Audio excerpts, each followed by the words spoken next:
नमस्कार शोधार्थियों।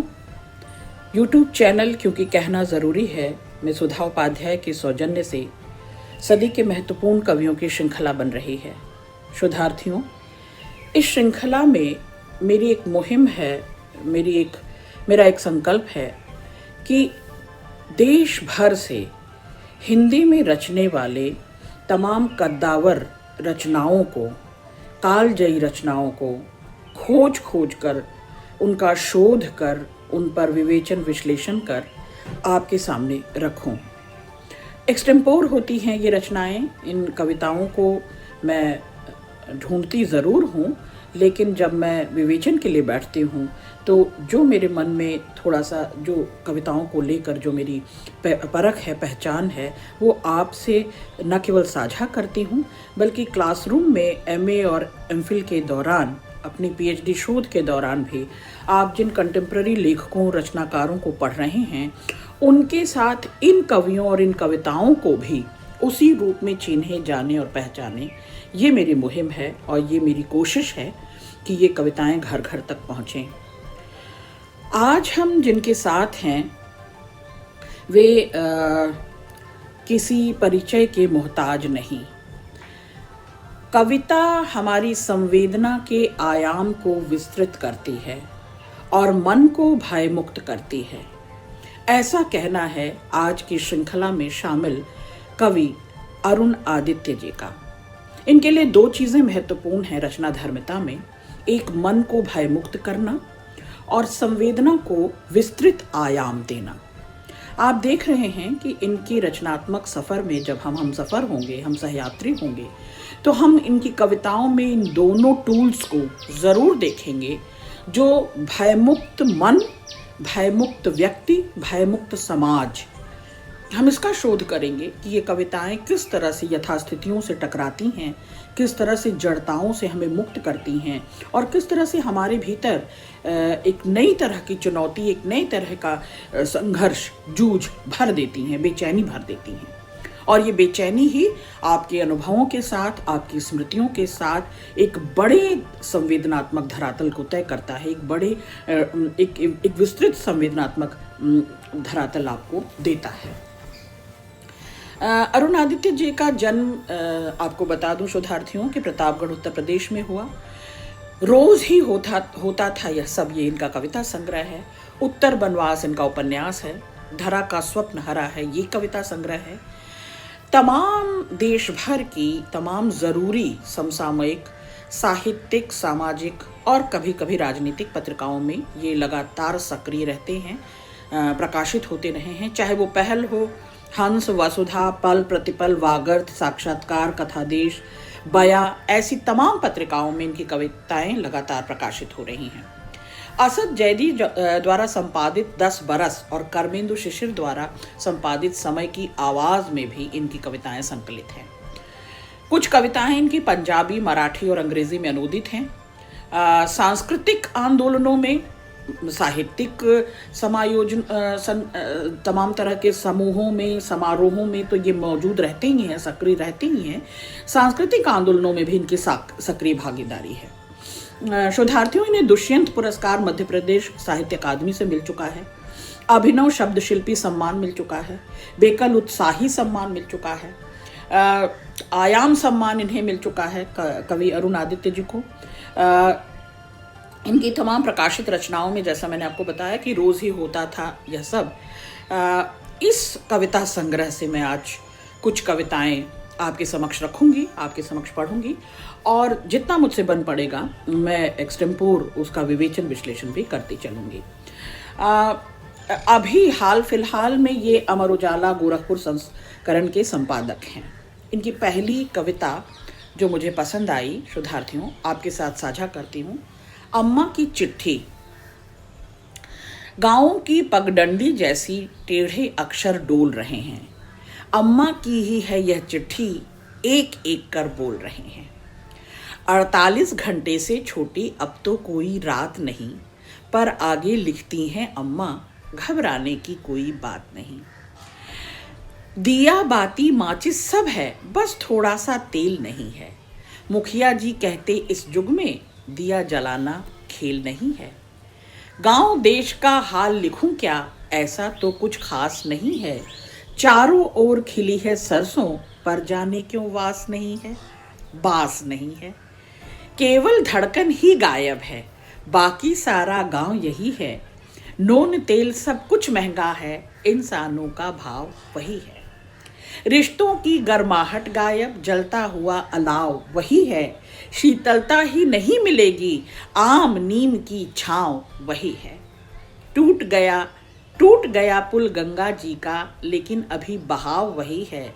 मल्लाहा तो बदल गया, पर छेदों वाली नाव वही है। बेटा बेटा सुना शहर में तेरे, मन काट का दौर चल रहा, मार काट का दौर चल रहा। कैसे लिखूं यहाँ आ जाओ उसी गांव में, कैसे लिखूं यहाँ आ जाओ उसी आग में गांव जल रहा। कर्फ्यू यहाँ नहीं लगता, कर्फ्यू यहाँ नहीं लगता, पर कर्फ्यू जैसा लग जाता है। रामू का वह जिगरी जुम्मन मिलने से अब कतराता है। चौराहों पर वहाँ यहाँ रिश्तों का कर्फ्यू लगा हुआ है। इसकी नजरों से बच जाओ, यही प्रार्थना यही दुआ है। पूजा पाठ बंद है सब कुछ, तेरी माला जपती हूँ। पूजा पाठ बंद है सब कुछ, तेरी माला जपती हूँ। तेरे सारे पत्र पुराने रामायण सा बचती हूँ, पढ़ती हूँ। तेरे पास चाहती आना, पर न छूटती है यह माटी। तेरे पास चाहती आना, पर न छूटती है यह मिट्टी। आगे कुछ भी लिखा न जाए, जल्दी से तुम देना चिट्ठी। आगे कुछ भी लिखा न जाए, जल्दी से तुम देना चिट्ठी। शोधार्थियों, एक माँ की चिट्ठी नॉस्टैल्जिया में चली गई। मेरी भी अम्मा की चिट्ठी अंतर्देशी पत्र पर कोने अतरे आड़े तिरछे आगे पीछे जहाँ जहाँ थोड़ा सा रिक्त स्थानों से भर देती थी। रिक्त स्थान को भरना माँ ही जानती है, और माँ के पास जो रिक्त रह जाता है। हम अब बड़े बड़े महानगरों में, शहरों में आकर बस गए, शिक्षा के लिए, शिक्षण के लिए, रोजी रोजगार के लिए, व्यवसाय के लिए।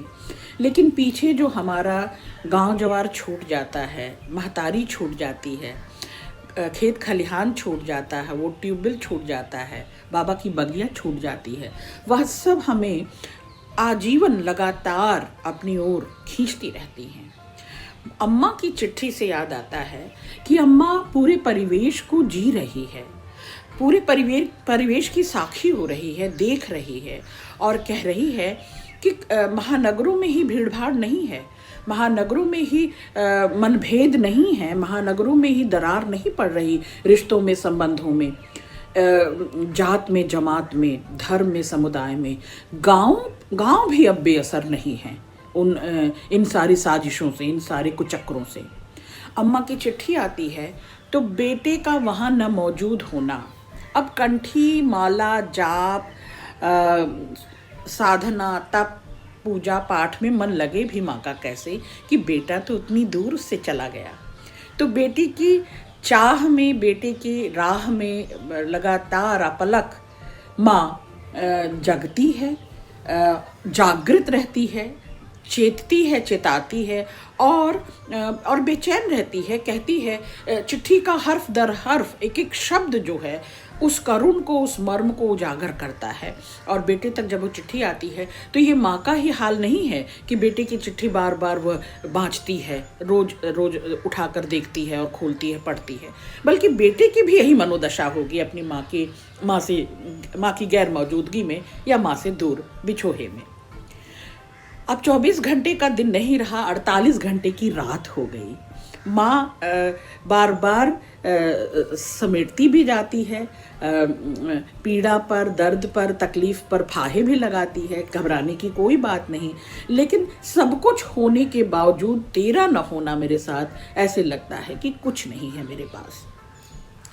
महंगाई का समय है, आसपास का जो दौर चल रहा है, जिस तरह के लोग हैं, जिस तरह की एक क्या कह सकते हैं, पूरे पर्यावरण में जिस तरह का प्रदूषण है, चाहे वो वैचारिक हो, चाहे संबंधों का हो, माँ उस ओर भी चेताती है और कहती है, माँ की ही चिट्ठी में केवल उसकी नहीं, उससे जुड़े हुए लोगों की नहीं, पूरे गांव समाज की, आस पड़ोस की, गाय बछिया की, खेत खलिहान की सारी खबर, सारी सूचना माँ की चिट्ठी में मौजूद होती है। वो एक धड़कता हुआ दस्तावेज होता है, जीता जागता दस्तावेज होता है। अरुण आदित्य जी की इस कविता में हमें ये भी दिखाई देता है।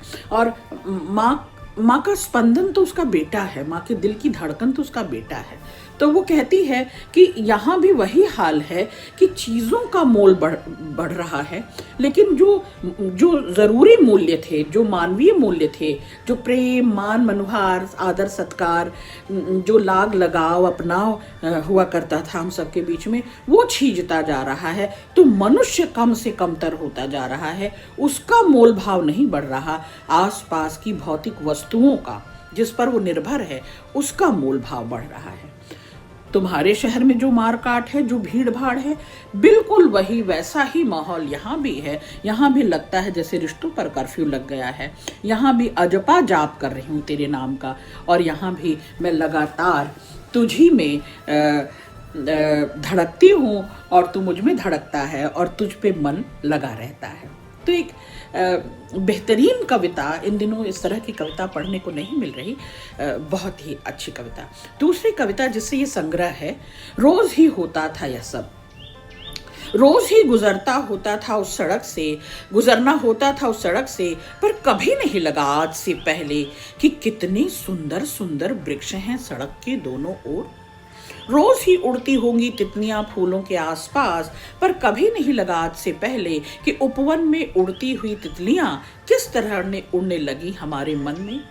रोज ही मिलाते हैं किसी न किसी से हाथ, पर आज से पहले किसी से हाथ मिलाते हुए कभी नहीं याद आई केदार काका की पंक्तियां, केदारनाथ सिंह, कि दुनिया को हाथ की तरह गर्म और सुंदर होना चाहिए। केदारनाथ अग्रवाल। रोज ही इस तरह बात करती है वो लड़की, पर कभी नहीं लगा आज से पहले कि मिश्री घुली हुई है उसकी जुबान में। रोज ही मुस्कुरा कर स्वागत करता है दफ्तर का चौकीदार, पर आज से पहले कभी इतनी दिव्य नहीं लगी उसकी मुस्कुराहट। रोज ही होता था यह सब, पर कभी नहीं लगा आज से पहले कि इतना अच्छा भी हो सकता है यह सब, कितना अच्छा हो कि हर दिन आज की तरह हो जाए।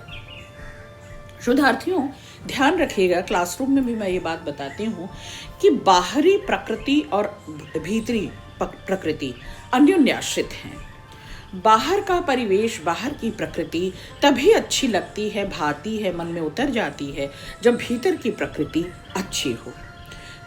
भीतर नेचर, स्वभाव, आचरण, और बाहर का नेचर यानी प्रकृति, ये दोनों एक दूसरे को पूरा करते हैं, एक दूसरे पर असर करते हैं, और अरुण आदित्य जी की इस कविता में वही असर देखने को मिलता है। निश्चित तौर पर एक सच्ची कविता में, कालजयी कविता में ये गुंजाइश रहती है कि वह अपने आसपास से, अपने इर्द गिर्द से, अपने साथ समाज से जुड़ा हुआ हो, संपृक्त हो, संलग्न हो। लेकिन एक रचनाकार से यह भी उम्मीद की जाती है, आस की जाती है कि संपृक्तता में भी उसका अलगाव दिखे, उसकी तटस्थता दिखे, जिसे संलग्न तटस्थता और तटस्थ संलग्नता कहती हूँ मैं। तो ये इस कविता में भरपूर है कि एक रचयिता के नाते, एक रचनाकार के नाते वो साक्ष्य हो रहा है इन चीज़ों को और देख रहा है, और आपके सामने वो एज इट इज, यथावत रख भी रहा है। बेहतरीन कविता थी। अगली कविता है चुप रहना बहुत कुछ कहना। चुप हूं इसका मतलब यह नहीं है कि बोलने को कुछ है ही नहीं मेरे पास, या कि बोलने से लगता है डर। चुप हूं किसके सामने गाऊं या चिल्लाऊं, किस तबेले में जाकर बीन बजाऊं, जिन्हें नहीं सुनाई देती पेड़ से पत्ते की टूटकर गिरने की आवाज, जिनके कानों तक नहीं पहुंच पा रही नदियों की डूबती लहरों से आती बचाओ बचाओ की कातर पुकार, जिन्हें नहीं चकित करती अभी अभी जन्मे गौरैया के बच्चे की ची ची चू चू। भूख से बिलख रहे किसी बच्चे की आवाज, जिनके हृदय को नहीं कर जाती तार तार, उनके लिए क्या राग भैरव और क्या मेघ मल्हार। किनके आगे बोलूं, किनके आगे गाऊं, किनके आगे कहूं। चुप इसलिए हूं कि इस चुप्पी का मतलब है। चुप इसलिए हूं कि ये जो आसपास बहरों का समाज है, संवेदन शून्य लोग हैं जो आसपास, जो क्रूर और हिंसक होते जा रहे हैं, अराजक होते जा रहे हैं, एक दूसरे पर आधिपत्य करते जा रहे हैं, वर्चस्व में अपनी ठसक में रहने वाले लोगों के आगे मैं क्या ही कहूँ और क्या ही गाऊँ। जहाँ सहमति में हो इतना शोर कि असहमति में चिल्लाना सबको मनोरंजक गाना लगे, वहाँ चुप रहना बहुत कुछ कहना है।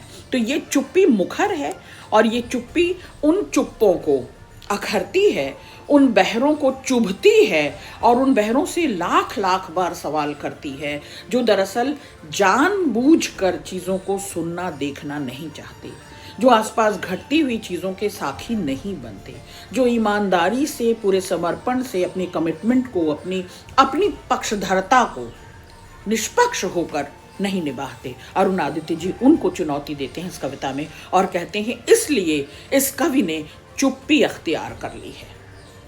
अब वो इसलिए चुप है कि यहाँ बोलने का कोई मतलब ही नहीं रहा और हम जैसे लोग अबोले नहीं हैं, हम जैसे लोग मुखर हैं, लेकिन हम बैठकर सुन रहे हैं, जब्त कर रहे हैं और क्या कह सकते हैं, और इसके बाद हमारी इस चुप्पी से उनको डर लगेगा, निश्चित तौर पर वो चेतेंगे, चेतावनी उनको मिल रही है।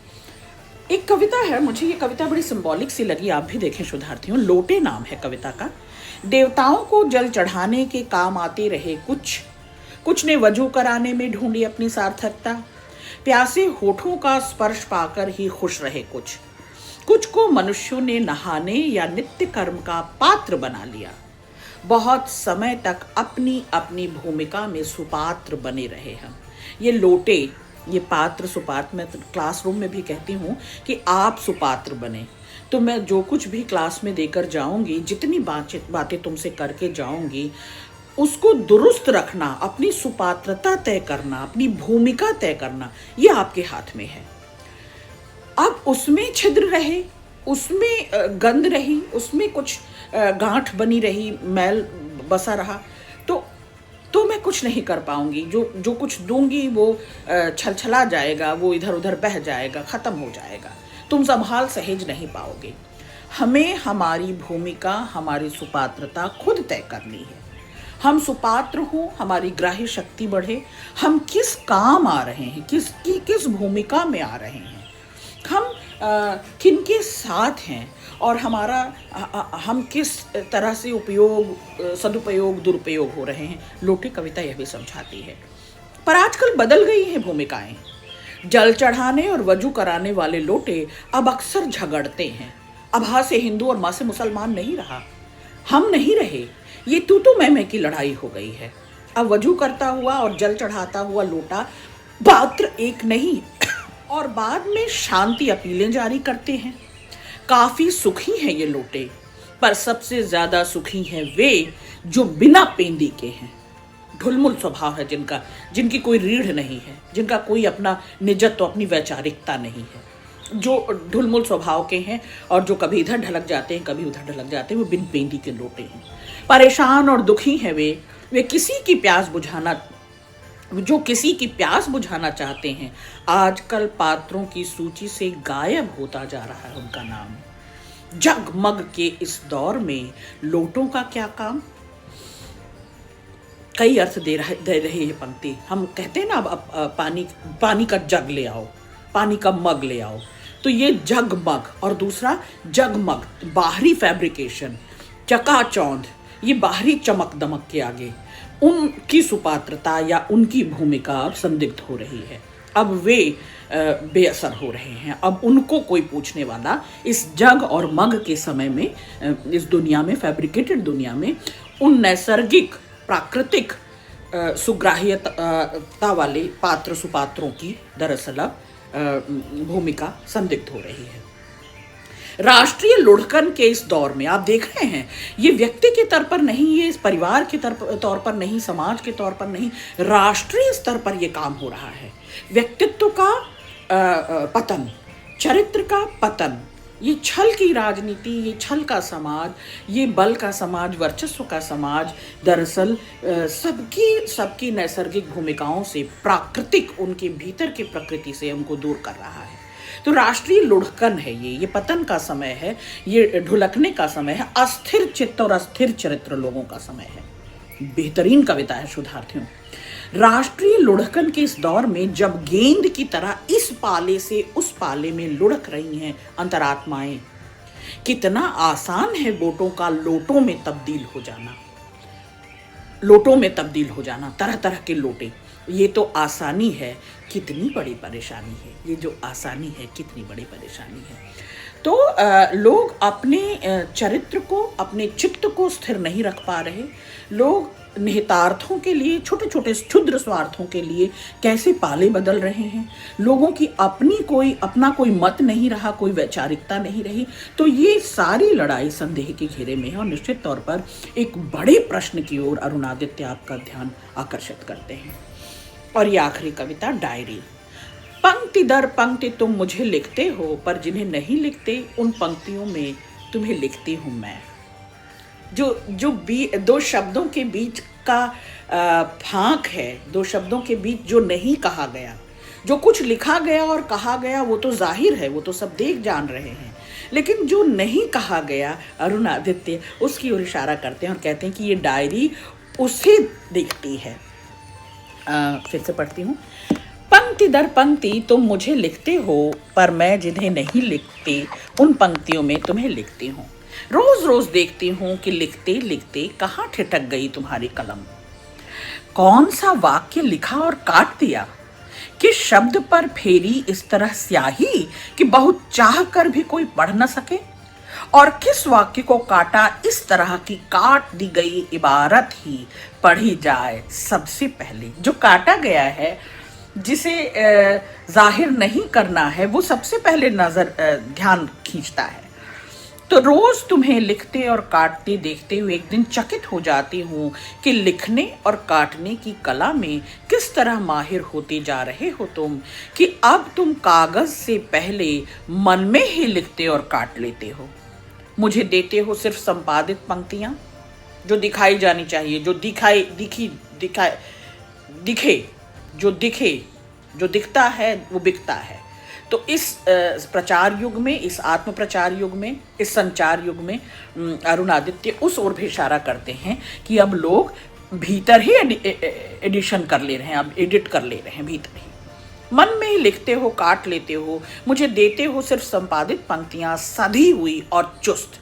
इन सधी हुई और चुस्त पंक्तियों में तुम्हें ढूंढते हैं लोग, पर तुम खुद कहाँ ढूंढोगे खुद को, कि तुमसे बेहतर जान सकता है कौन कि जो तस्वीर तुम कागज पर बनाते हो खुद को उसके कितना करीब पाते हो।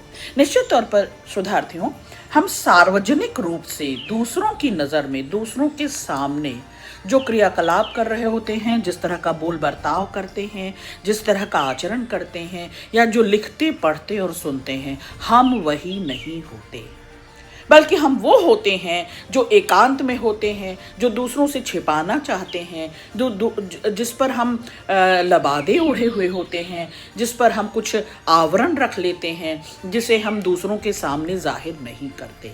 ये कविता एक सच्ची कविता है, डायरी कविता। और डायरी कहती है कि मैं उन तुम्हारी दो शब्दों के बीच के अर्थ को भी जानती हूँ, दो वाक्यों के बीच के उस वाक्य को भी जानती हूँ जिसे तुमने सप्रयास काट दिया, जो दूसरों तक जाहिर तुम नहीं करना चाहते थे।